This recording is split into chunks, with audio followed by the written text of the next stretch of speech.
ঈশ্বৰক সন্তুষ্ট কৰিব পৰা প্ৰথমটো ধাপ হৈছে মাক দেউতাকৰ প্ৰতি থকা শ্ৰদ্ধা ভক্তি সেৱা। আৰু জীৱনত যদি তোমাৰ বাধা বিঘিনি অপায় অমংগল আছিল, তুমি যদি মা দেউতা শুশ্ৰূষাত ব্ৰতী ৰতি হৈছা, সকলোখিনি বাধা বিঘিনি অপায় অমংগল আপোনা আপুনি আঁতৰি যাব। তাৰ বাবে তুমি তাবিজ মাদুলি পিন্ধাৰ কোনো প্ৰয়োজন নাই। তোমাৰ মায়াৰে মন মোহিয়াছে, হৰি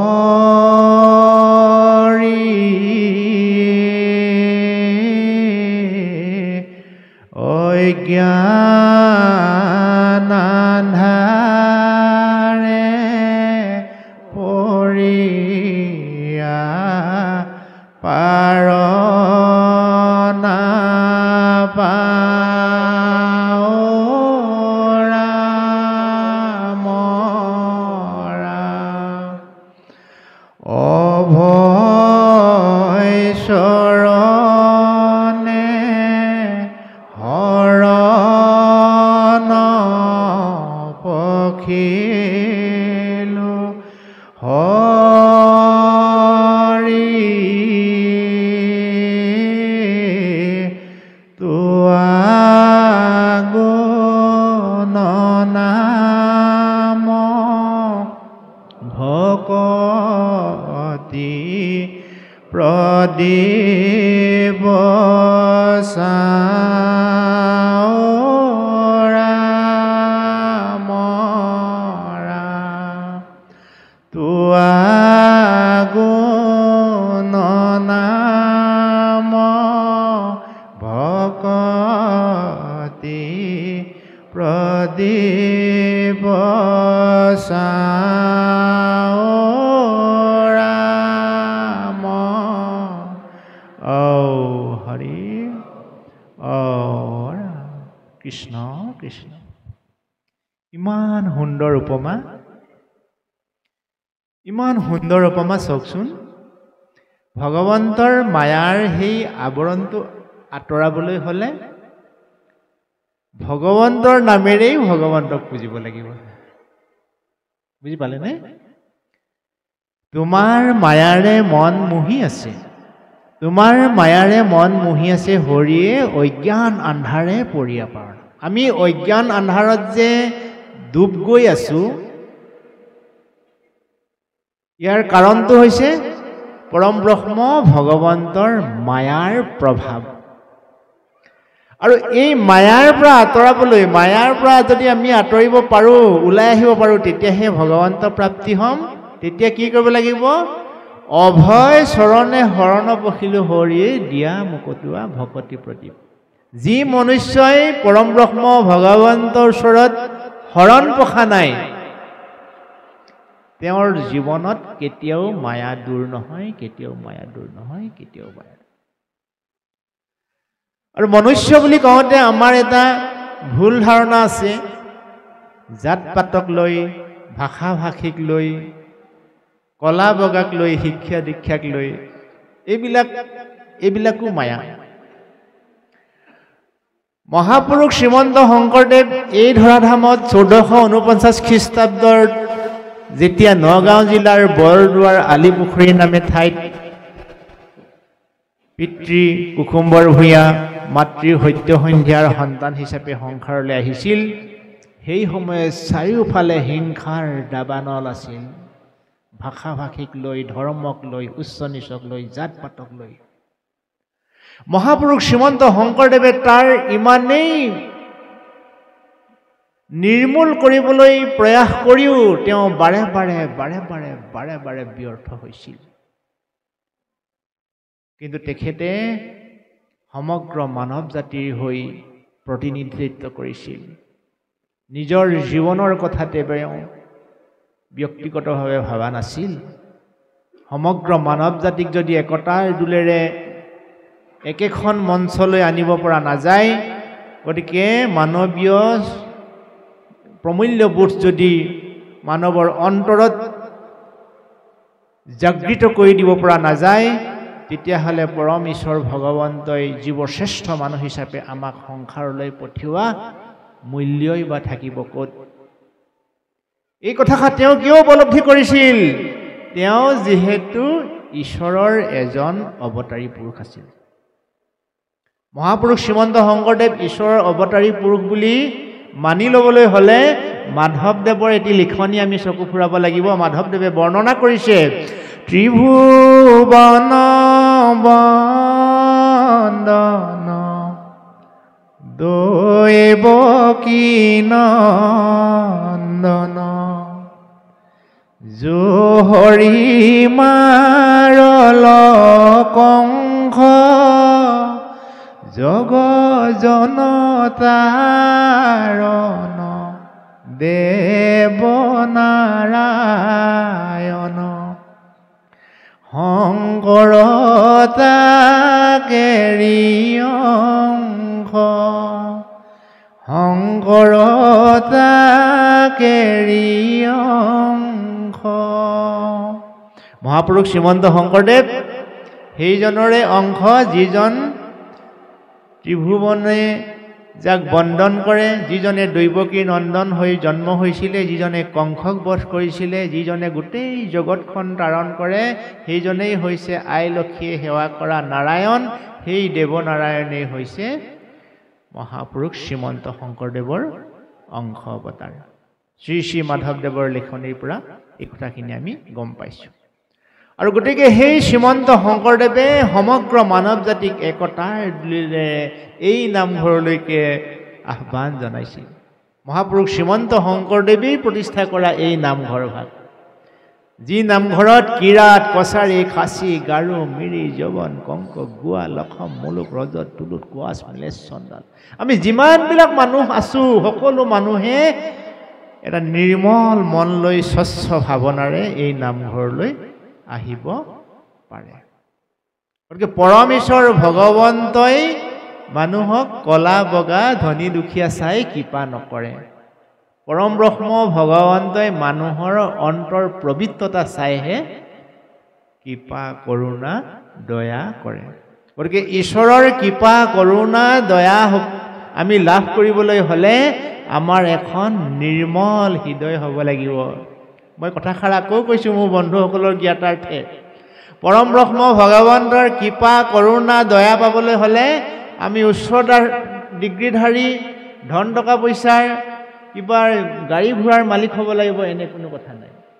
ঈশ্বৰৰ কৃপা কৰোণা দয়া লাভ কৰিবলৈ হ'লে এখন নিৰ্মল স্বচ্ছ নিকা পবিত্ৰ মনৰ গৰাকী হ'ব লাগিব লাগিব লাগিব।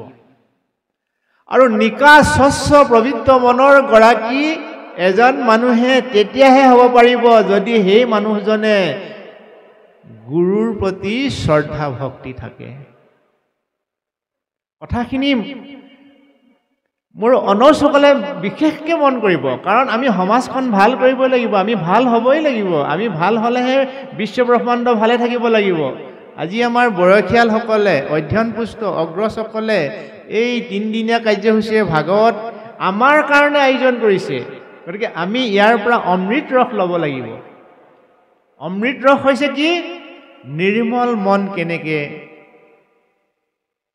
গৰাকী হ'ব পাৰি। খুব সুন্দৰ এটি উপমা আছে। অগুৰুৰ উপহৰি পদ সেৱা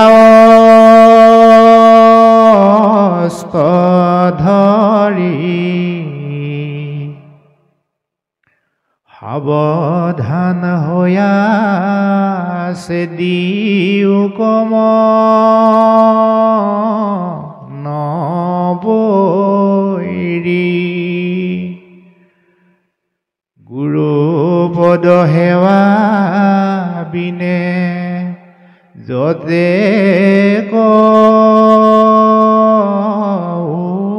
পায় দুৰ্জয় মন কোৱাৰ জিনন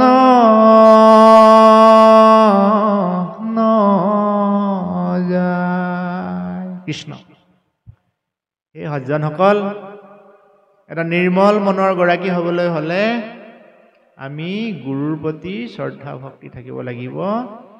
আৰু জীৱনত আমি যদি এজন সফল সৈনিক হ'ব খোজোঁ, বীৰ যোদ্ধা হ'ব খোজোঁ, আমাক অস্ত্ৰ লাগিব। অস্ত্ৰৰ অবিহনে যেনেকৈ ৰণাংগস্থলীত ৰণ কৰিব নোৱাৰি, তদ্ৰূপ এই বিশ্বব্ৰহ্মাণ্ডটো যদি ৰণাংগস্থলী বুলি আমি ভাবোঁ, তেতিয়াহ'লে আমাক কি অস্ত্ৰ লাগিব? গুৰুৰ ৰূপ আৰু হৰিৰ পদ। এই দুপাত অস্ত্ৰ থাকিলে আপোনাক জীৱনত কোনেও ক্ষতি কৰিব নোৱাৰে। দুইপাত অস্ত্ৰৰ নাম কি? গুৰুৰ ৰূপ আৰু হৰিৰ পদ। এই দুপাত অস্ত্ৰ যি মনুষ্যৰ হাতত থাকে, লগত থাকে, ওচৰত থাকে, সেই মনুষ্যৰ জীৱন সফল হ'ব হ'ব হ'ব। এতিয়া আমি আহোঁ গুৰুৰ ৰূপ কেনেকৈ। এই বিশ্বব্ৰহ্মাণ্ডত আমি তিনিজন গুৰুৰ ওচৰত ঋণী। প্ৰথম গুৰু পিতৃ মাতৃ। পিতৃ মাতৃ আমাৰ আদ্য গুৰু। পিতৃ মাতৃ বুলি কোৱাৰ লগে লগে আমি ল'ৰালি কালৰ সেই কবিতাটোলৈ এবাৰ মনত পেলাব লাগে যে ভাল পাওঁ মাক মোৰ অতি মৰমৰ, মোৰ বাবে যাৰ নাই চিন ভাগৰৰ, ভাল পাওঁ দেউতাৰ চেনেহনা মুখ, মোৰ বাবে তেওঁ সহে কিমান যে দুখ। এই যে শব্দবোৰ আমি তেতিয়া পঢ়িলোঁ, এতিয়া যে ৰোমন্থন কৰিব নালাগে এনে কথা নহয়। গতিকে যি মাতৃয়ে নিজে নেখায়ো সন্তানক খুৱায়, যি পিতৃয়ে নিজে নিপিন্ধিও সন্তানক পিন্ধায়, সেয়া পিতৃ মাতৃ জীৱনৰ আদ্য গুৰু। যি সন্তানে পিতৃ মাতৃক মনত আঘাত দিছে, সেই সন্তানৰ জীৱনৰ উন্নতিৰ জখলাডাল মাজতেই বোলে ডেলিট হৈ যায়, খহি যায়। গতিকে জীৱনত প্ৰথম গুৰু আদ্য গুৰু পিতৃ মাতৃৰ ওচৰত আমি ঘনাক্ষেও অপৰাধ লগাব নালাগে। কিন্তু দুখৰ বিষয়, আজিৰ সমাজত পিতৃ মাতৃয়ে সন্তানৰ মৰমৰ পৰা বঞ্চিত হৈছে। ইয়াৰ কাৰণবোৰ আমি অলপ পিছত আলোচনা কৰিম আৰু ইয়াৰ নিৰাময় উপায় আমি উদ্ঘাটন কৰিম। দ্বিতীয় গুৰু শিক্ষাগুৰু আৰু দীক্ষাগুৰু। শিক্ষাগুৰু মানে কি? যিয়ে আমাক আক্ষৰিক শিক্ষাৰে শিক্ষিত কৰিছে। প্ৰাথমিক বিদ্যালয়ৰ পৰা আমাৰ বিশ্ববিদ্যালয়লৈকে যিসকল শিক্ষানুষ্ঠানৰ গুৰু, তেওঁলোক আমাৰ পূজনীয়। লগতে দীক্ষাগুৰু কাক কোৱা হয়? যিজন হৈছে গোসাঁই, যিজন শৰণাচাৰ্য, যিজনৰ যোগেদি আমি ভগৱন্তৰ কথা গম পাইছিলোঁ, সেইজনক দ্বিতীয় গুৰু শাৰীত ৰখা হয়। তৃতীয় গুৰু, যাৰ নাম পৰম গুৰু মহাপুৰুষ শ্ৰীমন্ত শংকৰদেৱ। মহাপুৰুষ শ্ৰীমন্ত শংকৰদেৱে সমগ্ৰ মানৱ জাতিক আত্মাৰ পৰা পৰমাত্মালৈ কেনেকৈ আয়াজাত হয়, এই পথৰ সন্ধান দিছিল। আমাৰ এই আত্মাটুকুৰ পৰা আহিছে, এই জীৱটুকুৰ পৰা আহিছে, পৰম ব্ৰহ্ম ভগৱন্তৰ স্থানৰ পৰা আহিছে। ভগৱন্ত ক'ত থাকে, ঈশ্বৰ ক'ত থাকে, এই যিখিনি পাৰমাৰ্থিক জ্ঞানৰ ভাণ্ডাৰ আমাক প্ৰদান কৰা গুৰু, তেওঁকে কোৱা হৈছে পৰম গুৰু। আৰু এই পৰম গুৰুৱে হৈছে মহাপুৰুষ শ্ৰীমন্ত শংকৰদেৱ। আৰু এই মহাপুৰুষ শ্ৰীমন্ত শংকৰদেৱক আমি জগত গুৰু বুলি এইকাৰণে অভিহিত কৰোঁ। উৰণ বুৰণ গজন গমন। উৰণ মানে পক্ষীজাত, বুৰণ মানে জলজাত, গজন মানে প্ৰাকৃতিকভাৱে উদ্ভিদকে আদি কৰি যিমানবিলাক তৰুতীৰ্ণ, আৰু গমন মানে আমি জীৱসকল, চলাফুৰা কৰিবসকল। এই চাৰিমুঠি জীৱৰ কল্যাণৰ অৰ্থে মহাপুৰুষ শ্ৰীমন্ত শংকৰদেৱে বিধি বিধান প্ৰস্তুত কৰিছিল। সেইকাৰণেই মহাপুৰুষ শ্ৰীমন্ত শংকৰদেৱক জগতৰ গুৰু বুলি অগ্ৰজসকলে আখ্যা দিছে। গতিকে এই গুৰুসকলৰ ওচৰত যি মনুষ্যই ঋণী হৈ থাকে, এই গুৰুসকলক যি মনুষ্যই অৱজ্ঞা কৰে সেই মনুষ্যই জনমে জনমে ঈশ্বৰ উপাসনা কৰিলেও ঈশ্বৰে সেই জীৱক কৃপা কৰুণা কল্যাণ নকৰে নকৰে নকৰে। যেনেকৈ প্ৰাথমিক পৰ্যায়ত অধ্যয়ন নকৰাকৈ বিশ্ববিদ্যালয়ত আমি পৰীক্ষা দিব নোৱাৰোঁ, তদ্ৰূপ গুৰুসকলক বাদ দি ঈশ্বৰ প্ৰাপ্তি আমি কেতিয়াও হ'ব নোৱাৰোঁ। গতিকে জীৱনত আমি কেতিয়াবা জ্ঞাতেই হওক বা অজ্ঞাতেই হওক যদি আমি গুৰুসকলৰ ওচৰত দায় দোষ লগাইছিলোঁ, আজি এই শুভক্ষণত সকলোৱে আমি হাতযোৰ কৰি ঈশ্বৰক এবাৰ প্ৰাৰ্থনা কৰোঁ, দিয়ক যাতে আমি যদি গুৰুৰ ওচৰত কেনেবাকৈ অপৰাধ লগাইছিলোঁ, প্ৰভু তুমি এই শুভক্ষণতেই আমাক কৃপা বৰ্ষণ কৰা, আমি যাতে সেই ঋণৰ পৰা মুক্ত হৈ তোমাক ভজিবলৈ সুবিধা পাওঁ। এষাৰ প্ৰাৰ্থনা গাম সকলোৱে দেই। কৃষ্ণ হৰি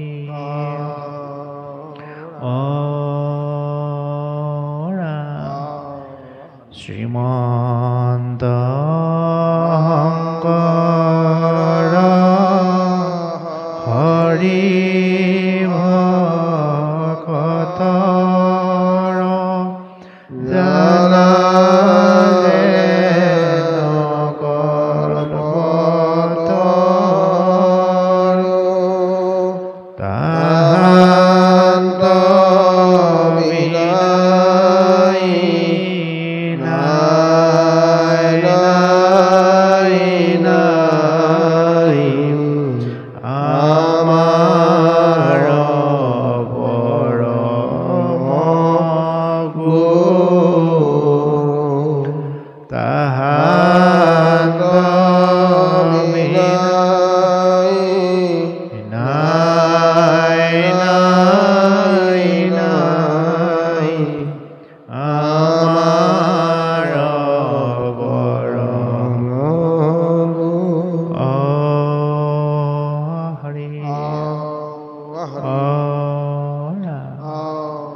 কৃষ্ণ। সেই সভাসদসকল, কোনোৱে হয়তো ভাবিব পাৰে যে আমাৰ নিমন্ত্ৰিত মন মাউত বাপে প্ৰসংগৰ পৰা আঁতৰি কথা কৈছে, কিন্তু তেনে কথা নহয়। আমি প্ৰসংগৰ লগত সংগতি ৰাখিয়ে কথাখিনি কৈ থকা হৈছে। কাৰণ এগৰাকী গুৰুৰ আজ্ঞা পালন কৰাৰ কাৰণে শিষ্যই হওক বা সন্তানেই হওক জীৱনত ভাবিব নোৱাৰা সফলতা অৰ্জন কৰিব পাৰিছে। কোন? ধ্ৰুৱ, যাৰ কথা আমি এতিয়া আলোচনা কৰি আছো।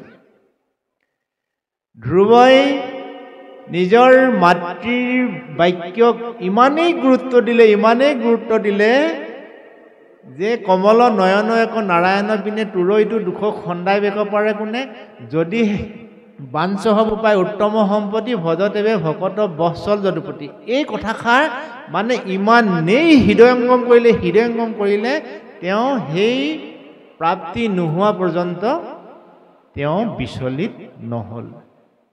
এতিয়া আমি যে ক'লো অস্ত,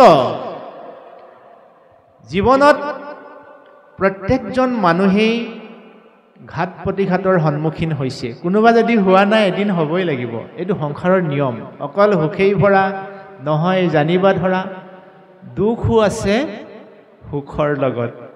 গতিকে সেই জীৱনত ঘাত প্ৰতিঘাতৰ সময়ত আমি কোন পাত অস্ত্ৰ উলিয়াই ল'ম, এই অস্ত্ৰ উলিওৱা কৌশল শিকাবলৈকে আজি এই অঞ্চলৰ গুণী জ্ঞানীসকলে ভাগৱত পাঠৰ আয়োজন কৰিছে। গতিকে আহক আমি অস্ত্ৰ উলিয়াই লওঁ সকলোৱে। অস্ত্ৰ উলিয়াম এতিয়া আমি। কেনেকৈ অস্ত্ৰ উলিয়াম? এটা নিৰ্মল মন লৈ আকৌ আপোনাভাৱে বহক ভালকৈ। আজি অস্ত্ৰ ওলাবই লাগিব। ধুনীয়াকৈ বহকচোন। পৰম ব্ৰহ্ম ভগৱন্তৰ ভকত বৈষ্ণৱ বৃন্দৰ শ্ৰীমুখে নিগৰিত হোৱা অমৃত কথাই আমাক উল্লেখ কৰিছে যে মানুহৰ জীৱন যদি সফল কৰিব লগা হয় দুপাত অস্ত্ৰই যথেষ্ট। আগৰ দিনত যুঁজ কৰিবলৈ যাওঁতে আমি মহাভাগৱতৰ যেতিয়া চিৰিয়েলবিলাক চাওঁ, বীৰসকলে ঢেৰ কাঁড় লৈ নাযায়তো, এই তোনটোত ২-৩ পাত কাঁড় থাকে, মাৰি পঠিয়াই দিয়ে। কাঁড় পাতে কাৰ্যসূচী সম্পাদনা কৰি আকৌ আহি ইয়াত সোমাই থাকেহি। জিত পাত কাঁড়ে গুচি গ'ল আকৌ ওলাই নাহিলে তেতিয়াহ'লে নহ'ব, কাঁড়টো আহি সোমাবহি লাগিব। গতিকে প্ৰথম কাঁড় আমি কেনেকৈ উলিয়াম? প্ৰত্যেকজন মানুহৰ জীৱনতেই সফলতা আৰু বিফলতা থাকে। সফলতা হ'লেও সেই অস্ত্ৰ প্ৰয়োগ কৰিব লাগিব, বিফলতা হ'লেও সেই অস্ত্ৰ প্ৰয়োগ কৰিব লাগিব। গুৰুৰ ৰূপ, গুৰুৰ ৰূপ বুলি কোৱাৰ লগে লগে আমি জীৱনত নিজৰ মা দেউতাক স্মৰণ কৰিব জানিব লাগিব। আজি শিশুৰ পৰা বৃদ্ধলৈকে আমাৰ সকলোৰে মা দেউতা আছে, নহয়নে বাৰু? কাৰোবাৰ সংসাৰত এতিয়া আছে, কাৰোবাৰ সংসাৰত এতিয়া নাই। নেথাকিলেও আমাৰ মনস্পটত ভাহি থকা মোৰ মাজনীৰ সেই মুখখন এবাৰ সকলোৱে মনত পেলাওক। হৰি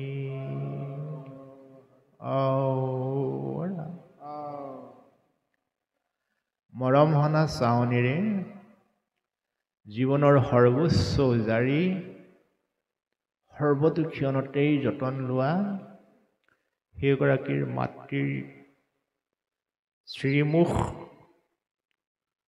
সন্তানৰ বাবে স্বৰ্গতকৈ শ্ৰেষ্ঠ, বৈকুণ্ঠতকৈও শ্ৰেষ্ঠ। সেইগৰাকী মাতৃ পবিত্ৰ ভাৱনা, পবিত্ৰ কল্পনা যাতে বাস্তৱায়িত হয়, জীৱনৰ সৰ্বোচ্চ ত্যাগ কৰি সন্তানৰ কাৰণে জীৱন উচৰ্গা দিয়া সেইজন পিতৃৰ সপোন যুগে যুগে যেন বাস্তৱায়িত হওক, এই উদ্দেশ্যে আমি আমাৰ মা দেউতাৰ কল্যাণৰ অৰ্থে সকলোৱে ভগৱানৰ ওচৰত এবাৰ প্ৰাৰ্থনা কৰোঁ। হৰি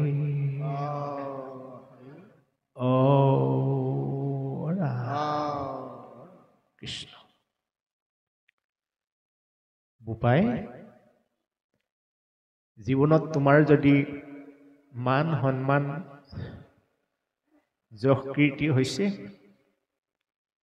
তোমাৰ মা দেউতাৰ সাধনা কষ্ট ত্যাগৰ বাবেহে হৈছে। গতিকে তুমি মা দেউতাৰ প্ৰতি শ্ৰদ্ধা ভক্তি সদায় অটুট ৰাখিবা।